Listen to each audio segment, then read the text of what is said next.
four-time champ, Jeremy Buendia, Raymond, you know, and a couple other people, but they put me in the dead center box, and they kept me there, moved us around a little bit, but they actually put me back in the box. Today, I'm gonna go over my top, most underrated muscle groups in men's physique bodybuilding. So this is my top 3 muscle groups that I believe. So you're getting into nationals, might get top 5 nationals, you gotta do another one.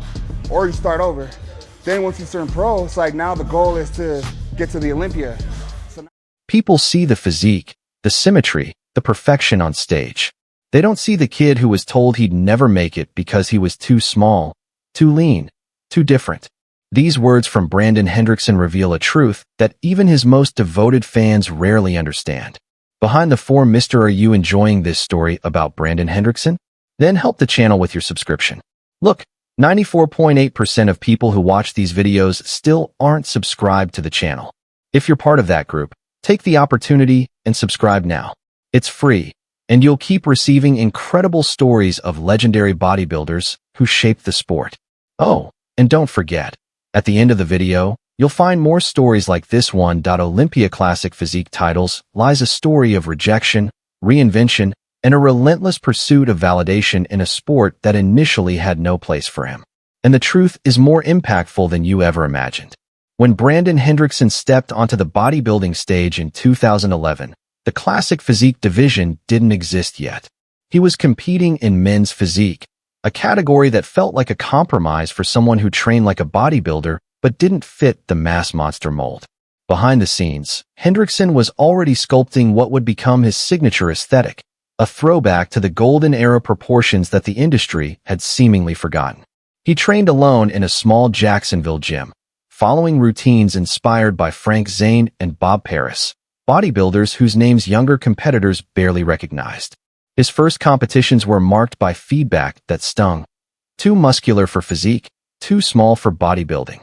But Hendrickson kept detailed journals documenting every workout, every meal, every perceived failure. These notebooks, filled with self-doubt and determination, reveal a man building himself in secret, waiting for the world to catch up to his vision. The isolation of those early years forged not just his physique, but his psychological armor, preparing him for battles he couldn't yet anticipate. When Classic Physique debuted at the 2016 Olympia, Brandon saw his moment. But so did Breon Ansley. Their rivalry became the division's defining narrative, though few understood its psychological complexity. Ansley won the inaugural title, then defended it in 2017 and 2018. For 3 consecutive years, Hendrickson stood beside him on stage, always second, always close, always wondering what separated them.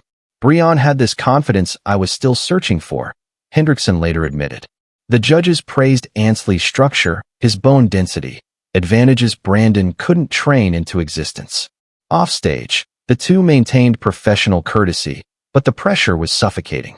Hendrickson's team remembers him obsessively analyzing every routine, every pose, adjusting his preparation by millimeters. The external validation he craved remained just beyond reach, and each silver medal felt like confirmation of those early criticisms. Not quite enough. The rivalry pushed both athletes to excellence, but for Brandon, it became an existential question about whether hard work could overcome genetic limitations. He began questioning everything: his training split, his posing routine, even his decision to pursue bodybuilding at all. Behind the impeccable stage presence, Hendrickson was fighting battles invisible to spectators. His relationship with food became complicated as he pushed his body fat to extreme lows. There were moments I'd dream about regular meals, wake up in a panic thinking I'd broken my diet, he confessed to his coach. The mental toll of maintaining single-digit body fat year-round while projecting effortless perfection on social media created a dangerous disconnect. His family noticed personality changes during prep, the irritability, the social withdrawal, the obsessive mirror checking. But Hendrickson, like many athletes, wore success as armor. He posted motivational content while privately struggling with the voice that whispered he wasn't good enough. His trainer revealed that Brandon would sometimes train twice daily, not because the program demanded it, but because he couldn't quiet his anxiety otherwise. These patterns, though unsustainable, became his identity. The symmetry everyone admired was built partially on an asymmetric relationship with his own reflection, a perfectionism that drove excellence but extracted a psychological price few could see.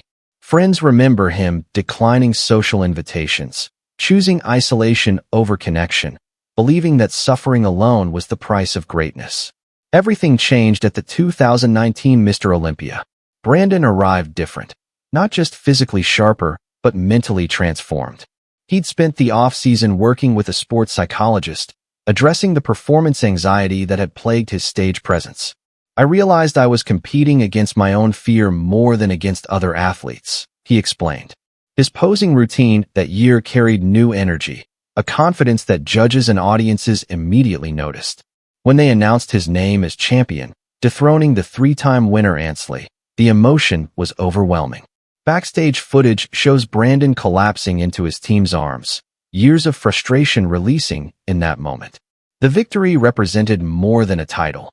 It validated his unconventional path, his persistence through repeated setbacks, his belief that he belonged at the sport's highest level. That night permanently altered his trajectory, proving that the mental game mattered as much as the physical one. The kid who didn't fit anywhere had finally found his place, not by changing himself, but by changing the conversation about what excellence looked like. Winning once was incredible. Winning 4 times taught me who I really am, Brandon reflects now, having successfully defended his title in 2020, 2021, and 2022. His post-championship career has focused on expanding classic physique's popularity, mentoring younger athletes, and being honest about the sport's demands. He's spoken openly about the importance of mental health in bodybuilding, sharing his own struggles to help others avoid the isolation he experienced. His influence extends beyond competition. He's helped shape judging criteria that emphasize aesthetics over sheer size, bringing the division closer to his original vision. His social media has evolved from purely aspirational content to include vulnerable moments and realistic discussions about sustainability and fitness. The lessons from those years as runner-up, patience, resilience, self-belief, now define his coaching philosophy. His legacy isn't just the titles, but the permission he's given others to pursue excellence without sacrificing mental well-being. Young competitors now reach out to him not just for training advice, but for guidance on handling the psychological demands of elite competition. Are you enjoying this story about Brandon Hendrickson? Then help the channel with your subscription. Look, 94.8% of people who watch these videos still aren't subscribed to the channel.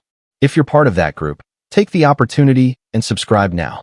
It's free, and you'll keep receiving incredible stories of legendary bodybuilders who shaped the sport.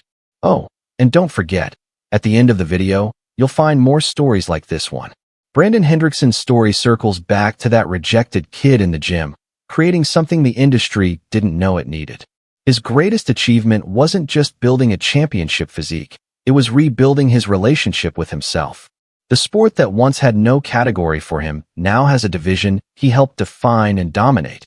Proof that sometimes you don't fit the existing molds because you're meant to create new ones.